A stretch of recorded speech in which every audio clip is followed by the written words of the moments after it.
Hello, friends. It is time to talk about Roshan, where many a game is thrown right outside or inside the pit.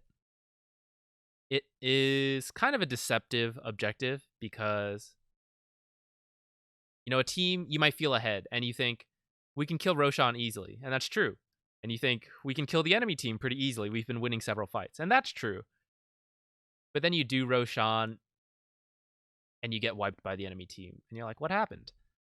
There's a lot going around here because when you combine those two, it is actually quite difficult. And there are other issues around the surrounding areas which make Roshan a difficult fight that can be easily thrown. But it's important to know how, because although Roshan is technically an optional objective, the Aegis and other items we get from Roshan really help us break the high ground. So it's optional, but often quite needed to win a game. So we're going to talk about that, get some ideas about how we as hard supports can help stop our teams from throwing. Sometimes it'll still happen, but we can at least add in a couple measures to reduce the chance it happens. And yeah, actually, that's it. Let's talk about it. Let's talk about some basics of Roshan before we get more into the strategy. Keep in mind some of this may change in the future, but a lot of it will still be fairly true. Roshan has dropped Aegis for as long as I can remember. It essentially gives you one more life, and if you watched in the last video, there is a difference between having buyback and having Aegis, where Aegis tends to be a bit better because you respawn where you died, and so usually that helps you rejoin the fight much faster than trying to buy back and teleport and then walk to the rest of the fight. Not always true, I suppose, but generally true. Who is a good Aegis carrier? That's not something you fully need to know. Man, as I record here, I'm now coming to realize how noisy Roshan Pit is. As a hard support, we're probably never going to take the Aegis, so you technically don't need to know who's supposed to take Aegis, but sometimes your team won't know. Like, your cores are the ones who are supposed to know when to take Aegis, but sometimes they don't.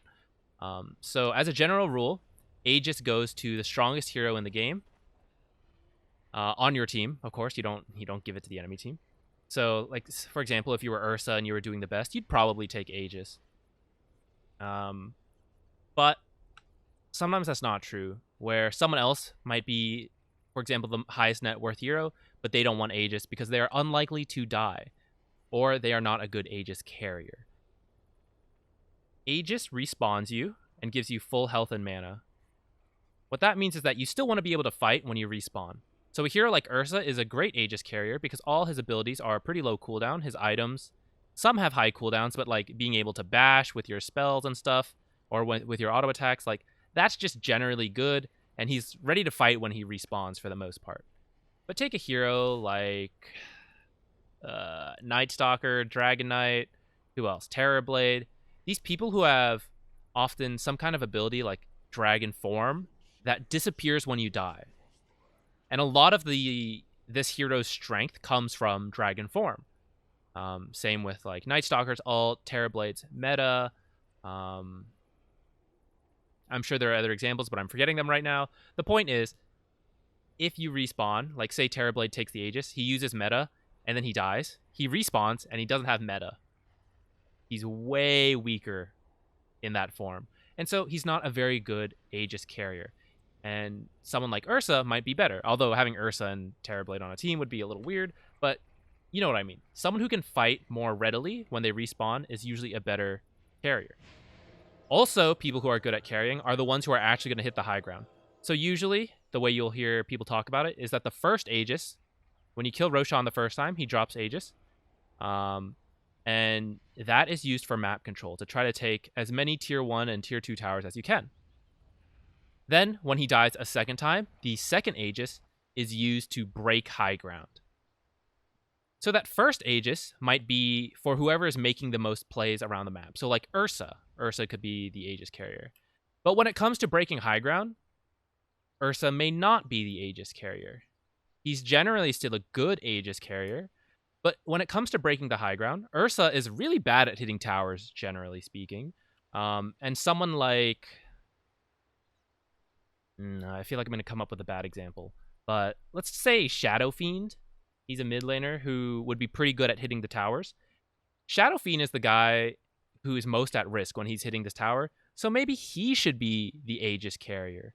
And that way he can chip away this tower. The enemy team is hesitant to go on him because he has Aegis. And it's like, well, we blow all our spells. He'll just respawn. But we kind of have to go on him because otherwise he's just going to slowly get our tower every time the wave comes in. And that can be another good use of Aegis. Now on the second kill, you get Cheese. Cheese is like a stick that's 10 times better. It restores 2,500 health, 1,500 mana, and it's pretty instant. And by pretty instant, I mean it is instant. So Cheese can be very good on those heroes we discussed earlier. Night Stalker, Dragon Knight, Terrorblade, who they would love essentially a full heal. This is pretty much a second life, all said and done. If you use it like when you're really close to dying, it's almost a complete heal for many heroes. And say you're Terrorblade, you've used Metamorphosis, you get very low on life, and then you pop Cheese, you're full life again. Isn't that kind of like Aegis? Like you have another entire health pool and mana pool to go through. The difference is you have to preemptively use Aegis. You can't die.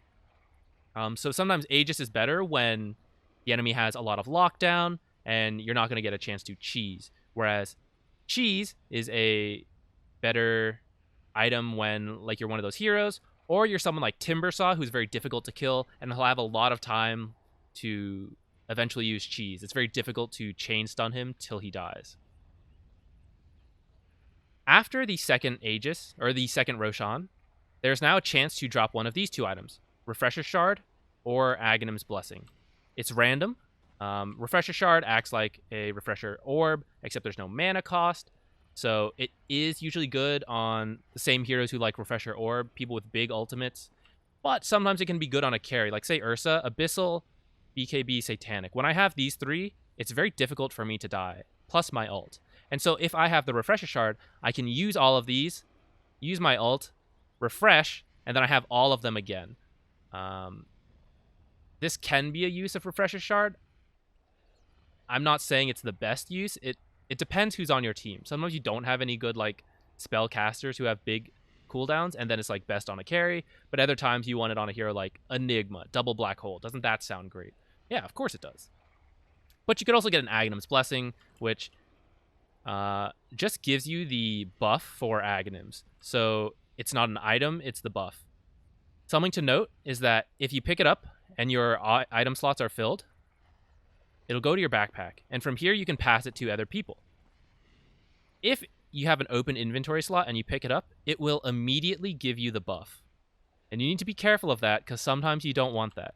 Cheese, you can pick up, it can go to your backpack, you can put it in your inventory, that's fine, and you can pass it to someone else. Refresher Shard, same deal. Backpack, inventory, whatever, pass it to someone else. Aegis, I guess we should kill him now and pick it up. Aegis cannot go to your backpack slot. So you have to have a slot ready. And you also, once you pick it up and it goes into your main inventory, you cannot get a... Oh, this is kind of a spoiler.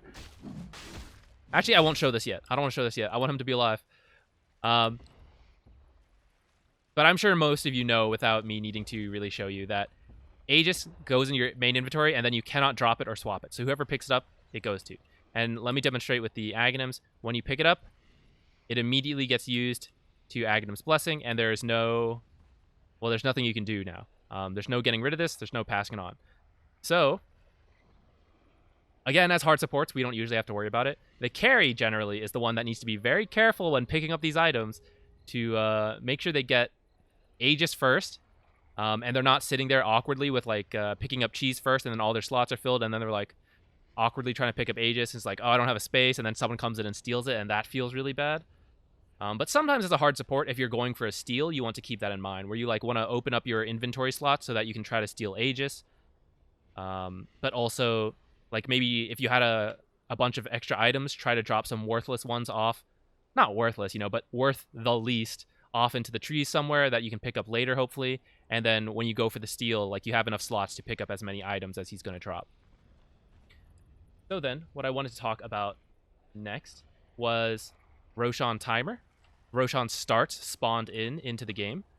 But then after you kill him, the Aegis will last 5 minutes. All the other items are infinite. The Aegis lasts 5 minutes, and then it will respawn, or it'll disappear if it hasn't been used.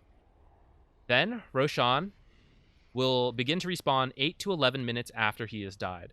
So that's 3 minutes after Aegis would expire.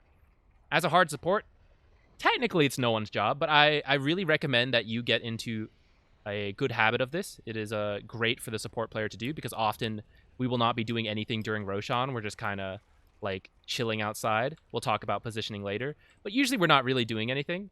So when Roshan dies, you want to ping the time either with your chat wheel or this, and you want to note it. So I like to add the 5 minutes that Roshan will expire. So let's say it's 2034. I press Control A, Control C to select it all and copy it. And then in the future, after like 10 minutes have, not 10 minutes, but like 6 minutes have passed, and we're like, what was the Roshan timer again? I can't quite remember. I press Enter, Control V, paste the time in. There it is. And now from here, you can just add 3 minutes to be 24:34, and that is when Roshan can begin to spawn. And then we add 6 minutes, 27:34. That is when Roshan will definitely have spawned by. So it's very good to get in the habit of pinging the time as soon as Roshan dies, writing it down, add 5 minutes, copy and paste that. We cover that in the mechanics, but just bring it up here again. If you have a numpad, that's what I use to type it quickly, but you know, whatever works for you. Figure out a way to type it really quickly and copy paste it. Good habit. Don't accidentally paste something else in chat that you don't want. But sometimes that happens. We'll get into why you need the timer later, but I mean, it is a bit self-explanatory. Like, you want to know when Roshan's going to spawn again so that you can plan around that. Now, something that you may have noticed is that there seems to be a courier back here. This is part of scouting Roshan. So let's say you missed the timer. Totally fine. Or maybe you got the timer, but again, he spawns randomly between 8 and 11 minutes, so you want to like repeatedly check whether he's up. Well, some heroes, like Jakiro, have spells which they can use to fairly safely check Roshan and cast inside of it. The way Pit works is that nothing can see... Well, let me change that. Generally, you cannot see inside Pit. So, like, you notice how I'm right in front of it, but I can't see inside? I put a ward down, still can't see inside. So that's usually how it functions. But some spells, like Ice Path, do give vision, so they will show inside Ice Pit. Some other stuff are like Monkey King standing on the trees, Mango Tree, Treant Protector's Aghanim's, various other spells that provide vision, Templar Assassin's Traps, Techie's Mines, and then the Courier, which is something you saw. So what you can do is just fly your Courier in. You can see Roshan, but as you may have noticed, I actually had the enemy's Courier sitting here, and it does, in fact, give vision of Roshan. And if we go back to normal vision, sometimes you can see the Courier, sometimes you can't. It's kind of weird. I don't quite know how it works, but this is technically a high ground up here. And so the Courier can kind of move around in a way where it's like not visible, but still sees Roshan. Like, let's put him there. And you'll notice, like, from the outside, you don't see the Courier. And, like, even in here, you don't seem to see it. But, like, some weird positions, it starts to show again. So I think that is another thing you can do in the late game when you're not using your Courier so much. You can just kind of park it here in Roshan to spot when it respawns, and it's very hard to see up on this high ground.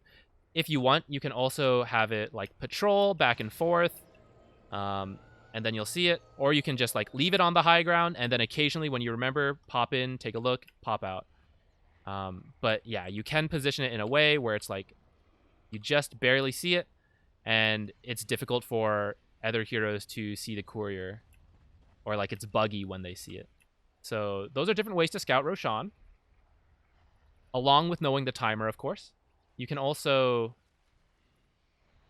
Well, I was going to say you can scan. Scan doesn't show Roshan, but it shows when enemy heroes are in the area.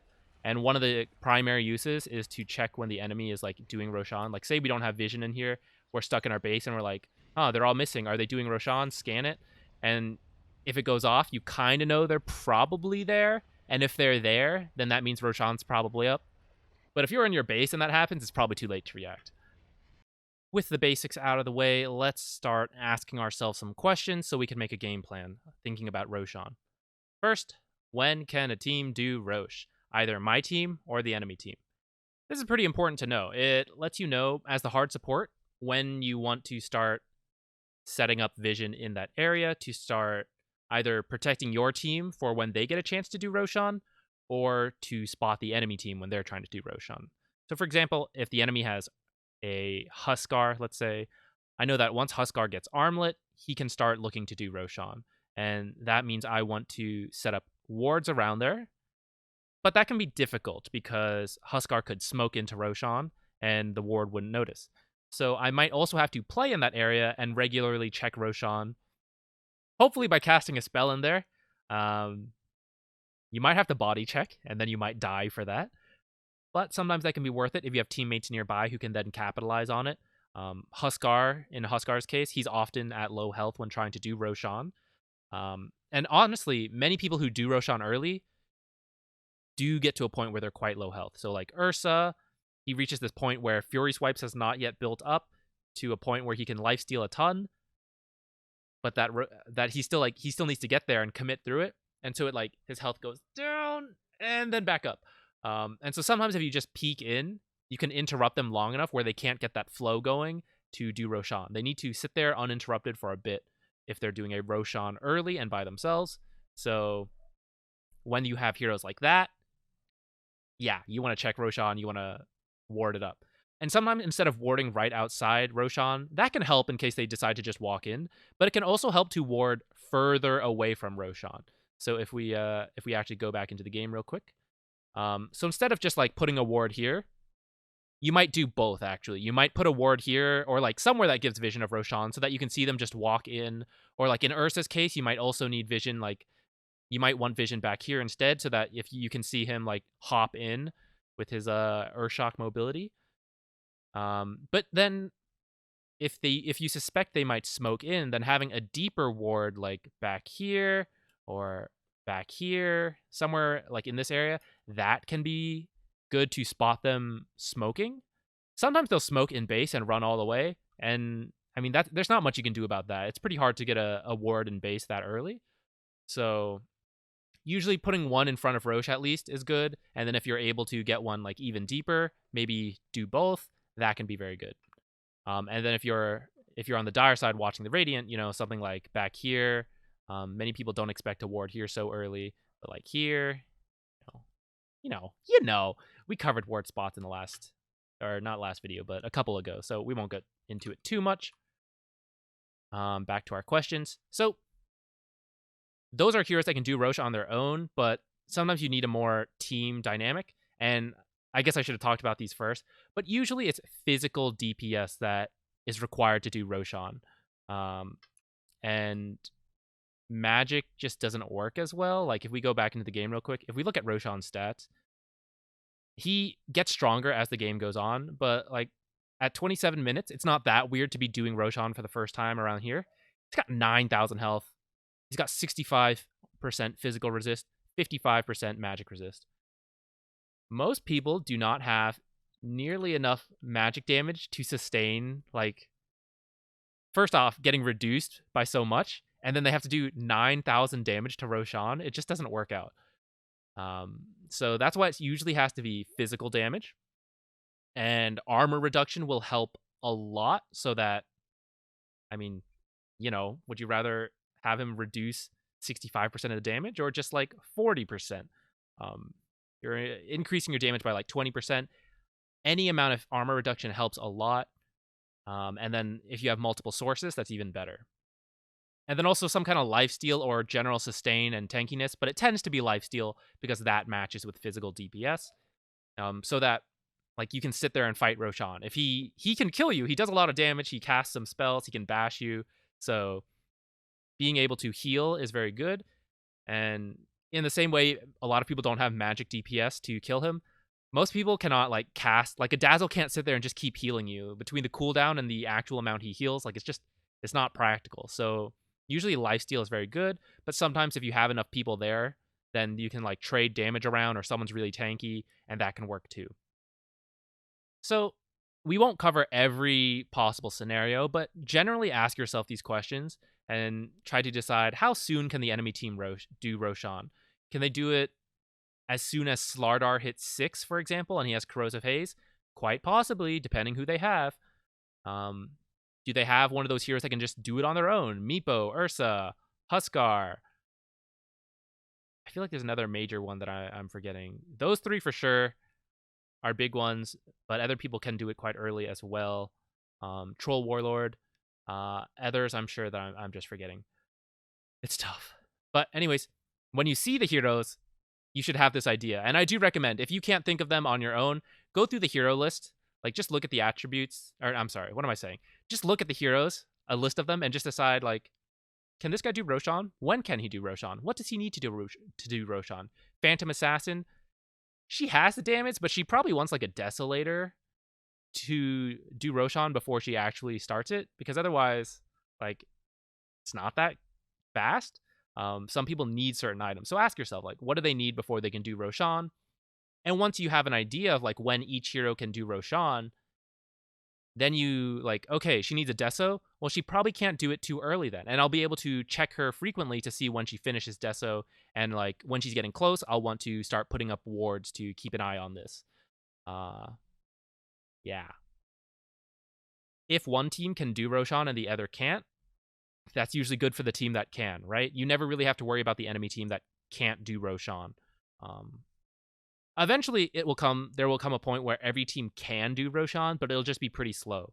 But you will reach the point where you have enough items and you just, like, you're tanky enough, you're strong enough, and you'll just do it slowly, but you'll do it. But some people can do it really fast. They're really good at it.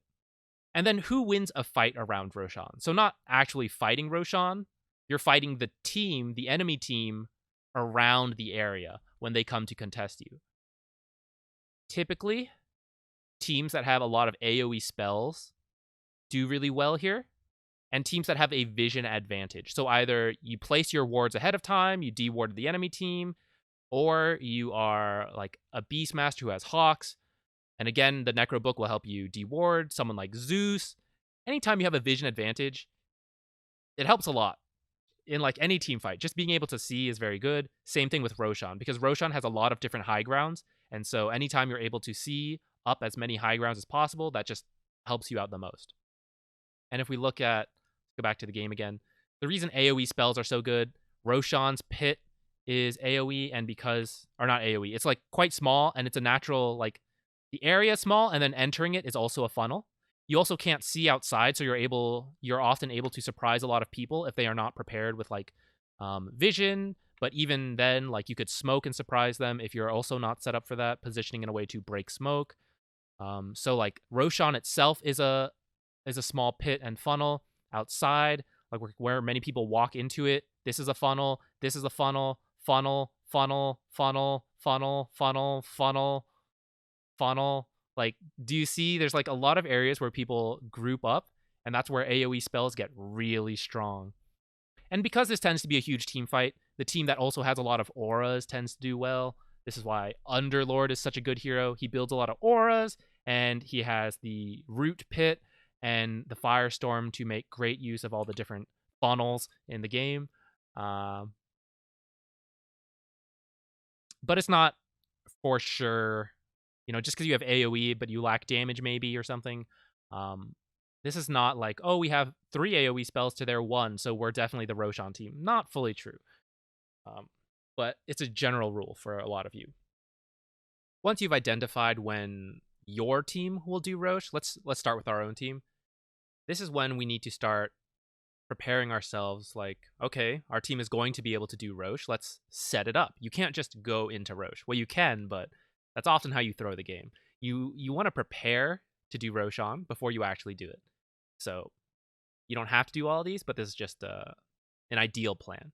So first, establish vision. If they have invis heroes, you're going to need sentries. Probably a lot of them. No matter who they have, you're going to need vision. You're going to need wards either around Rosh or deep on their side. Probably both. And you want a lot around Roshan, but also other parts of the map, because if you see them on, let's say you see them all in the bottom lane, you see 5 heroes there, then you could say they are all there. How could they ever contest us? Let's all rush into Roshan. That can work. But at the same time, if you're not totally sure where they all are, then you want wards around Roshan so that if you see them start to come towards you, then you can say, can we take this fight? Should we just back off? Like, what should we do? This is what we do to help avoid throwing. Having vision in other parts of the map as well, if you don't see them, like say you don't see them in the bottom part, and you don't see them in the Rosh area, and you have your lanes pushed in, which is the next part, and you're saying like, I don't see any of them. It's getting a little sketchy. They might be smoked. You might want to back off. Just wards in general just give you so much vision, and that lets you make decisions. So that's why vision is the very first preparation. Now, combining with that, usually you'll do both of these at the same time, for example. But you want to push in lanes, particularly top and mid, because those are the closest to Roshan. And in fact, if we go into the game real quick, let's say you push in the lanes. I don't have creep spawn, but first off, you probably want to take these towers if you can before Rosh. So most people would do this unless you have like Huskar, Ursa on your team. Sometimes you'll sneak Roshan first, and then you'll use that to get tier 1 towers. But for many other teams who can't do Roshan until a bit later in the game, let's say 20, 25 minutes, by that time, usually you should have a couple tier 1 towers. And trying to take the enemies, so let's say we're Radiant, trying to take the enemy's tower here and here. Actually, you know what? Let's get rid of that first. Trying to get rid of these towers is very good because it removes the enemy's ability to teleport in. And it makes it scarier for them to contest Rosh. It makes it more difficult, at least. And ideally, we would love to protect our towers, especially if we know we're going to do Rosh soon, because for the same reasons, it gives us somewhere to teleport to, but it also provides vision. So the reason we're pushing out lanes, you'll notice right now, we can't see anything on their side of the map. Even if we had a couple wards, like, you would never be able to see everything. But if we push the lane in to about here, and we push the creeps to about here, and then we go to Roshan, it's going to give us information. We are going to know that someone has to respond to this top tower push. Someone has to respond to this mid tower push. And we talked about it before, where how far you can push the creeps represents like how safe the map is to a certain extent. So if you have managed to push the creeps here, it is very unlikely that the enemy has any heroes in this area. Otherwise, they would have intercepted you when you were pushing the lane. So that means this whole area is probably clear.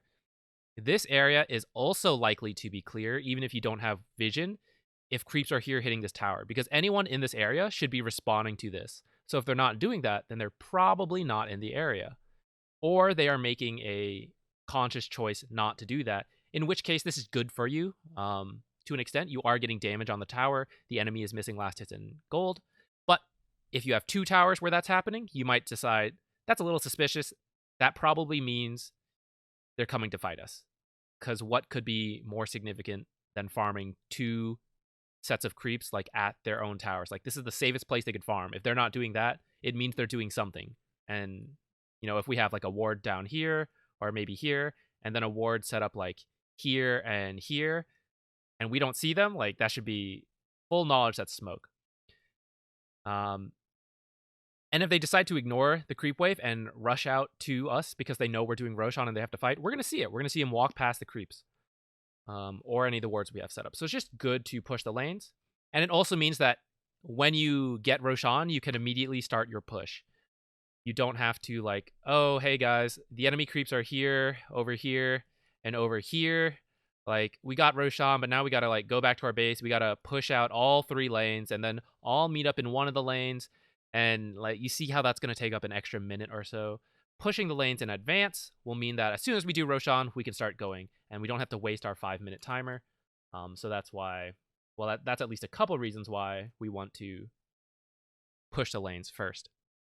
Next, you want to get a pick off. This isn't totally true.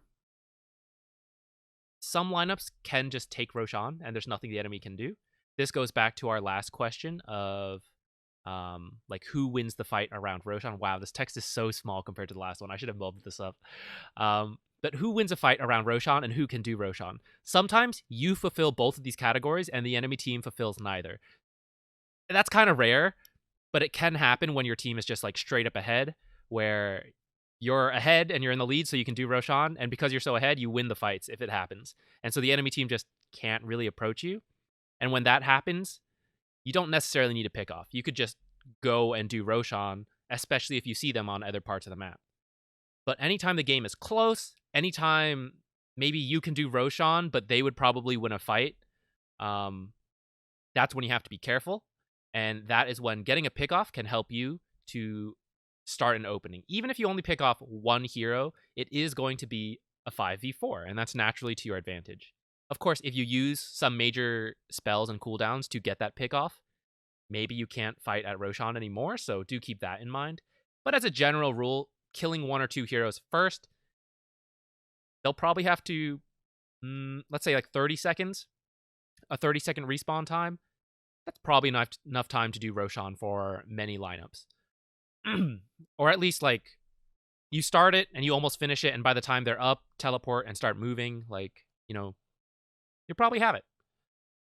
Again, these are ideal cases, so you don't always have to do that. But if you don't do these, don't act surprised when you throw the game.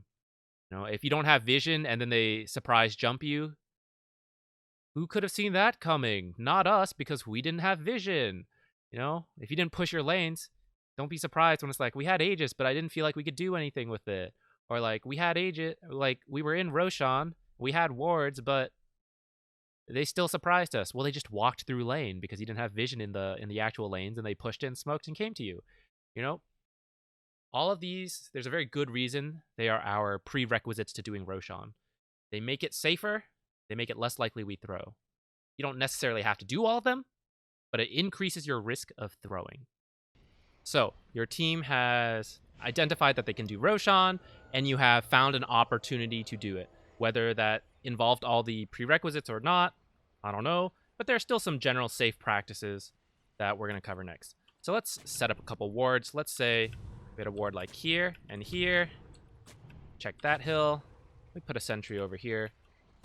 I won't cover too many different ward spots. I think we talked about in the ward video. But generally, you want vision. If you can... this is what I'll say about vision.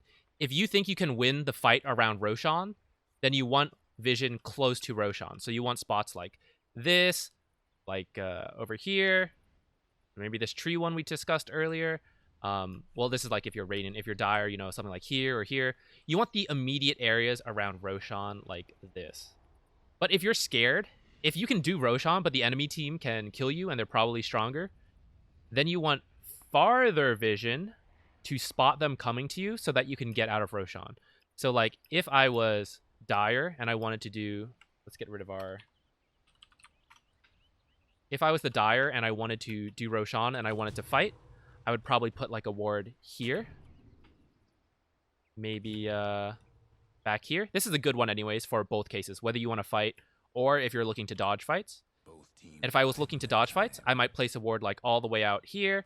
I might try to get one in their base. This could be really nice if you've like taken the tier 2s, push a lane all the way to tier 3, like sneak a ward up here, and then you guys back up to do Roshan. If they suspect you're doing Rosh, oftentimes they'll group up to smoke around here or like here, and so this is a great place to like have some kind of vision, and that lets you know, okay, they're coming, it's time to get out, and it gives you a lot of time to get out. Whereas if you have this vision here and you know you're trying to dodge them, by the time that you see them here, it's like, oh shoot, we have to get out. You start backing out, but you know, with them being smoked and possibly having blinks, they might see you starting to leave and they might be like, okay, let's go. So the further vision you have, the easier it is to get out.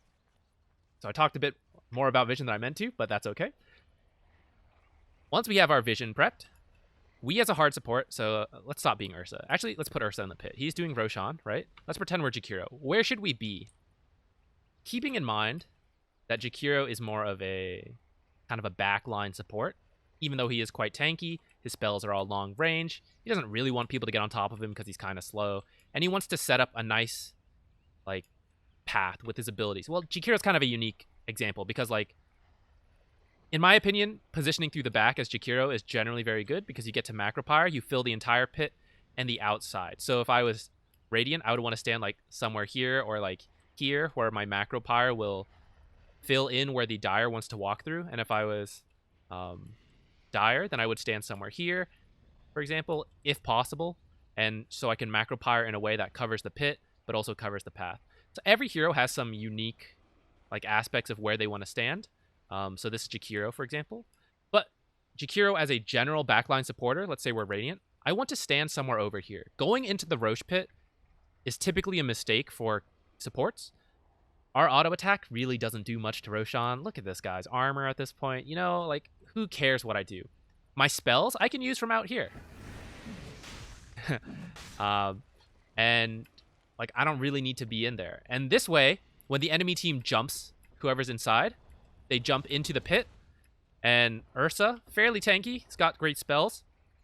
And then Jakiro, I'm safe out here. I didn't get Slardar stunned, you know? Now I can stun all of them, cast my spells, and so on, and I'm safe back here. There's no reason for me to be in here getting caught with him. I'm not going to be able to... Like, let's say I have 4 staff. I can get one of us out, and the other's going to die or be stuck in there. Whereas now, I could 4 staff him, and I'm safe over here, you know? So if you're a squishy backline support, you might want to stay in this area. Now let's pretend you were more of a frontliner, and we're still imagining we're Radiant. You might stand somewhere over here. Let's say you had a ward up here. If you're worried that they might smoke to you, you might stand somewhere like this. And so that when the enemy comes smoking in this way, you can't see them with your ward. But when they get to about here, their smoke will break, and they won't see you quite yet because you're like behind this tree. Maybe they drop a ward, but you know what? If you had a sentry, you'll see them place it, and you'll know then too that like, hey, they're smoked and warding here. We have to probably back out. Like, depends. If you think you're going to win the fight, but it's kind of weird for them to smoke to you if you're going to win the fight, right? So odds are if you're playing like this, you are worried about a fight breaking out. But standing here to break the smoke and combining this with our buyback video last time, it's like you break the smoke. Maybe you even pop out if you're like Ogre and you've already casted your Bloodlust. So you're like, I don't care if I die. I just want to like buy time for my team or like get vision on all of them. Like, are they all here or did they like split up with their smoke? So either they find you and jump you, which is like okay because you're the position 5, or you even run into them to buy time. Like, either way, you're getting vision for your team. They kill you, and you buy back, TP in to the fight. Make sure you can do that before you just kill yourself, you know? But yeah, you can position aggressively as the position 5 support as well. So someone like Jakiro, Oracle, Dazzle, these people with saves, Warlock who wants to counter-initiate, you want to be in the back. When you're someone like... Ooh, I was going to say Undying, but... that's a tough call. Undying doesn't necessarily want to be in the middle of the fight right at the start. He wants like a couple seconds to start getting stacks and then be in there. He also wants to be able to place a good tombstone. But you know what? If you were going to do that buyback trick, then yeah, Undying could be up here, die, drop a tombstone, buy back, come in, place his other tombstone. That would be okay. But heroes like Ogre, Abaddon is okay. He kind of wants to be ready in the back to purge, and at the same time, he's totally fine being in the front line, so it kind of depends what you need. If you have an offlaner who could be in the front, like, maybe they can do that, and then Abaddon could be in the back. So you are going to have to play it by ear a little, see, like, who on your team can do what. But in the most case, as the hard support, at the least, you are not really needed in here. Unless it's in the early game, and you're trying to rush this, and you need to, like, tank for your carry or something. But a lot of the time, you just have pitiful attack damage. Your stats are not good. You don't have items, so you can't tank Roshan. If they jump the pit and they have AoE, you're probably just dead without using any of your abilities. So, like, just position outside. And if you have, like a 4 staff, then you can position even further over here if you're, like, really scared of dying. And so that if they go in, even if they have a big Ravage like this, you wait, and then, like, okay, I'll force in, and now I'll go. Or, you know what? Jakiro, long enough range where he can just, like, probably contribute from back here as well. But some heroes like Crystal Maiden, who have a bit shorter range, but still don't want to get caught in any of the AoE, then they might stand way back here where they are very safe from getting picked off. You know, especially if you have, like, a sentry up here, then you'll see any invis heroes coming for you, and you'll make sure that they don't have a ward in this area that sees you. And then if you see you're needed, you like force in, use your spell, start ulting back here. This is how we want to position. I see a lot of times where teams just all run into the pit, and that's really bad.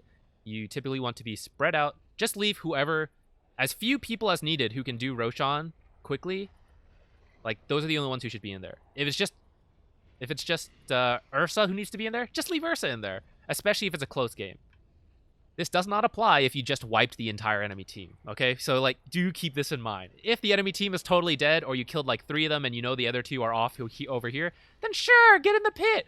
Party up. Let Ursa do this. Let's add in our, like, 60 damage, you know? It's totally fine in that case. But, yeah, play it by ear.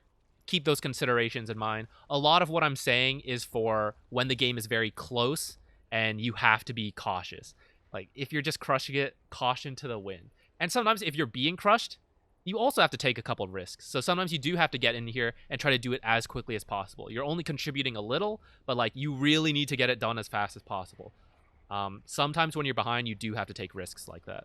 So a lot of this advice, just to reiterate what I said, a lot of this advice throughout this entire guide is about a standard game that is fairly close. When you get to either extreme of, like, really losing or really winning, it all just goes out the window to a degree. Yeah. Oh, last things. So when you're trying to contest Rosh, let's say we're losing. And, well, you don't have to be losing. Let's say our Ursa was dead and we're waiting for him to come back. If you want to contest Rosh, you don't all have to run in here, you know? You just throw a couple spells. If I had... Oops, what am I doing? No, if you have Macropyre, throw in Macropyre. Just stall for time. This is probably not the best angle, actually, because they'll just run in closer and do Roshan. This angle is probably much better, because now they, like, have nowhere to stand. You know, throw in some other spells and then try to get out safely. Spot where they are. Like, make them just waste time. That is what contesting Rosh is. You don't necessarily have to fully commit. You're just stalling it out until your carry is up. I should clarify. Stalling Roshan is throwing your spells in. Contesting Roshan is when you're, like, going for the steal and the kill and all that. And if you are going to attempt a steal as the position 5, I think that's generally okay. Keep in mind whether you have buyback or not, whether your ultimate is, like, key to the fight, like a Warlock. Like, if you really need your abilities to win a fight at high ground and you don't have buyback, don't go in and try to steal and, like, die and then it's like, sorry guys, I can't contribute now. You know, it's not worth it. But if you are someone who can kind of risk their life, you've got buyback or you don't have something that significant to add, you can try to go for the steal. Let's say you had a 4-staff. I'm just going to say, make sure you clear a space for the Aegis and hopefully for the other items. I did mention this earlier, but I'm going to say it again because it is so sad to see people go for steals and then realize they can't pick it up. It is so sad. So make sure you are ready to steal if you want to do that. It is hard, I'll admit it. It's really hard to have the presence of mind to be like, they're doing Roshan, here's a feeling for how quickly they're doing it, let me clear out slots, let me, like, all that. It is hard. So a lot of you don't have to worry about it that much, but if you want to, there's the consideration. Also, I'm sure some people might be wondering, how do the pros know, like, when to go in to steal? Like, their timing seems so good sometimes. A lot of it is gut feeling. From having played so many games of Dota, you kind of know how quickly people do it. So there's no real trick of, like, knowing how quickly Roshan's dying. There's no sound. There's nothing like that. It's just you get vision for a moment. You, like, see this, and you see how much damage they're doing, and then you gut feeling it. You wing it. I don't know of a particular trick that people do. This is how I do it when I go for steals. It's just like, these are the heroes on the enemy team. This is how quickly I think they'll do it, and I'll go for it. And the thing is, this is a bit of a selective thing. So, like, you only see the highlights of pros getting it off, and it's like, wow, they did it. They stole Aegis. It was so sick. He did it blind.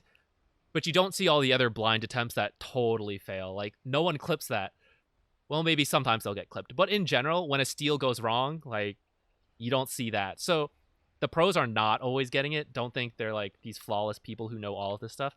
A lot of times they're guessing, and you're only seeing the times it worked out. So now we're going to go to examples. First example from this Troll Warlord's perspective. I'm the Jakiro in this game. This is a case where some of the prerequisites are not met, but he goes for a Rosh attempt. Let's take a look at what we do see, though, and why this is kind of okay to go for. First off, we are decently in the lead this game, so it definitely feels like we have the leeway to make some of these kind of plays that usually we need to be more careful of, but we're kind of in the lead, so we can throw a bit of caution to the wind. Again, that's usually how you throw, but sometimes knowing how to push these limits is how you take a lead and win. So you'll notice him farming. Now I want to point that out. We just saw 2 heroes bottom and a third on the minimap.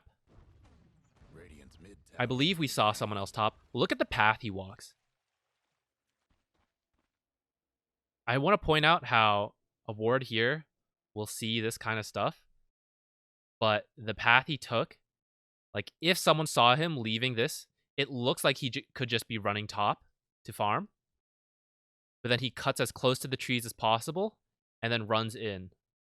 If we actually look at the dire vision, they have nothing over here anyway, so it didn't even matter. But that kind of play is very next level. That is thinking about pathing and possible like ward spots. In terms of our vision, so we just saw several heroes down here, right? We just talked about, well, what if they come to contest? That's why we need to set up vision and everything. If you just see all of them bottom and our team is here to like start a fight, if they try to leave to go fight him, then like we're going to kill these guys or we're going to prevent them from going. And if like what he thinks is going to happen is that we start a fight down here, then they're not going to be able to go bother him. We have 2 wards to see their jungle, so it doesn't cover every path, but it does cover a decent path. Top is pushed in to their lane. Mid could be pushed further, that's true. I think Quap might be about to do that. Let's go back to his perspective. He sees Pango. Pango doesn't look like he noticed anything happening here. This guy doesn't seem to be reacting that he's in here at all. So now he's feeling like, okay, I can probably get away with this. And we can just watch from his perspective what happens. His perspective is pretty boring. It's just going to be him hitting Roshan. But this works out because, like we said, we have decent vision. He's going to keep checking. Like, no one seems to be reacting. If they had seen him enter Roshan or suspected he might be doing Roshan, then someone should be heading over. But like, look, you can see this guy just farming. We're getting a kill bottom, chasing more people. He knows he's fine here, and we started a fight bottom. We're creating pressure there. The lane is now getting to a point like up here. The dire doesn't expect us to necessarily be there, but now as the creeps finally get here, now is when someone should react. And now it would be suspicious if like Troll's farming. Like, if he's not showing on the map, and he's not down here with us, and Void was around here, then it's assumed that Troll was probably in this area. And so it would be suspicious if the 4 of us kept fighting down here, and the enemy creeps were just at our tower here, and no one ever reacted. But the fact that, like, it took so long to get here, because the wave was already pushed up. And so we get Rosh. Easy stuff. Now this guy dies pushing this lane a bit, so we can't make use of Rosh immediately. But this Roshan was not necessarily the one we needed to win the game. It was kind of this is a free objective right now because like everything we just talked about, so he's just going to take it. And this does mean we can now play a bit more aggressively, take these towers with this Aegis, and then move on from there. I think we actually end up pushing high ground with this Aegis. We lose this game because we kind of threw it. We should have won, but none of that matters. We were just here for the Roshan bit. So this was an example where we didn't get a pick off first, but we did have good vision. And I would say we had decent lane push. Mid could have been further, but besides that, I thought it was pretty good. And we also were just in the lead, so saw an opportunity and went for it. As a hard support, you can't really command your carries to do this, and in fact, I would not advise it.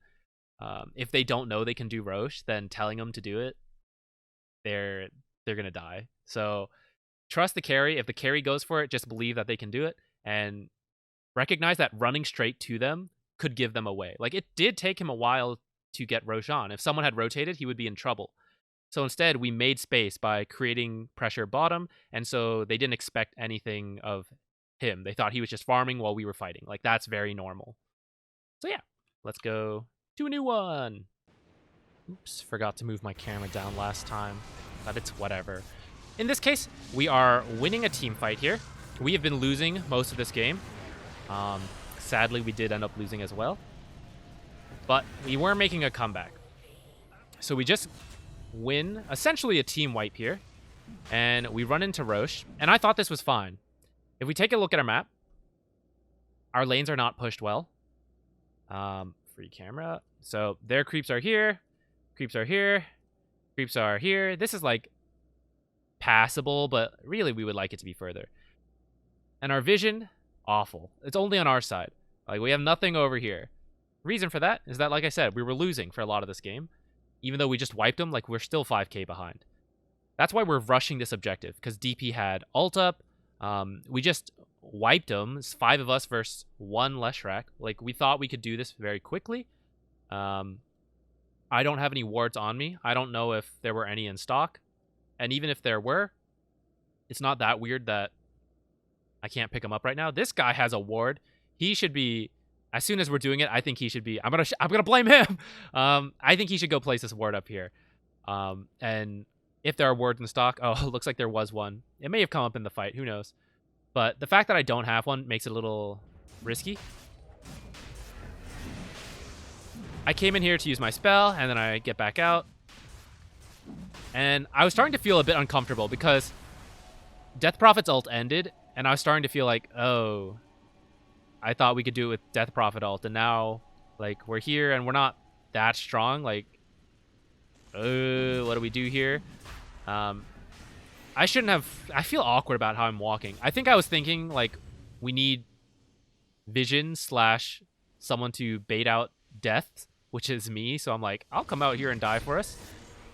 And if we look at my perspective actually here, I think I missed this. I don't think I saw him walk down. I don't know what I was doing.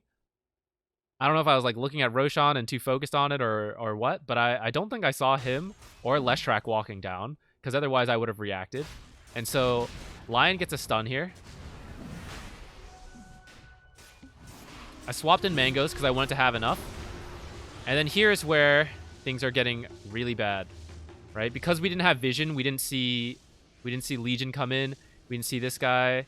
Well, my positioning was actually passable to spot these two, but I didn't notice them. But I should have just been staying here instead of running down. I don't know why I was moving so much. I should have just stayed here to spot this entrance at least, or stand somewhere to spot this entrance. That would have helped. Maybe even come up to the high ground. But the thing is, I think I could just die by myself up here. And then they would definitely 3v4 they can contest. So I don't know. I think I do need to stay down here, but I need to be here or I don't know. I hate being out here, so maybe I do just stand here to scout here.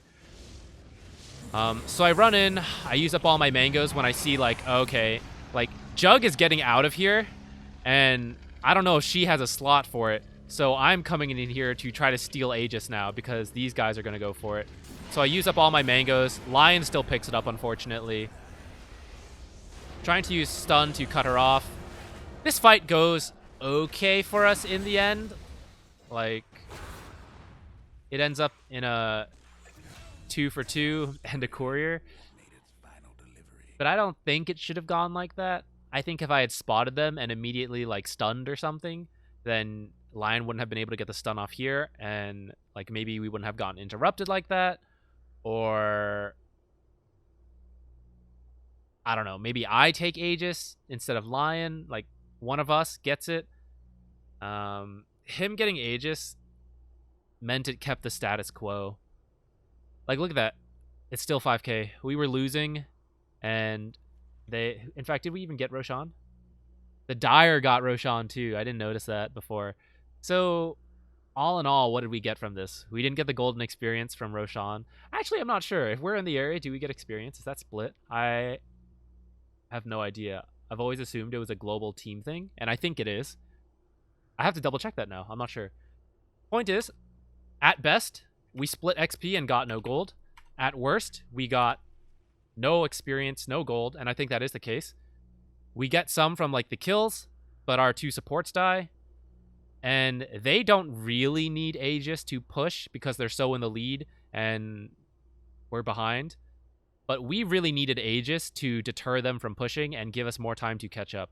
Which is weird to say against a Spectre lineup, but the later this goes, the better off we are. especially because we're already behind. We need more time to catch up.